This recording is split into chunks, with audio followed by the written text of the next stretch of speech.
менің қызыма кейбір дыбыстарға тіл келмейді. Оны реттеуге болады ма? Болады, әрине. Онда бүгінгі тақырыбымыз дыбыстар қалай сөйлейді деген тақырыпқа талдау жасайық.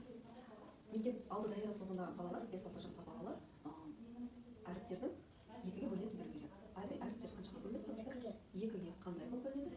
Дауысты дыбыстар, Дауысты және дауыссыз дыбыстар болып бөлінеді. Айдай, дауыссыз дыбыстар қандай түспен белгіленеді? Қызыл түспен, ал дауыссыз дыбыстар көкпен бөлінеді екен. Жарайсың, дыбыстарды біз естиміз, айтамыз. Маған а дыбысын көрсетші. Жарайсың. Дыбыстарды біз айтамыз, естиміз. Ал әріптерді біз не аламыз? Көреміз, айтамыз, естиміз, жазамыз. Әріптер дыбыстардың таңбасы. Әріптер арқылы біз жазу жазамыз. Дауысты дыбыстарды біз еркін айтамыз. Ешқандай кедергісіз ауа еркін кіріп шығады. Дауысты дыбыстар айтқан кезде, дыбыстаған кезде ерін,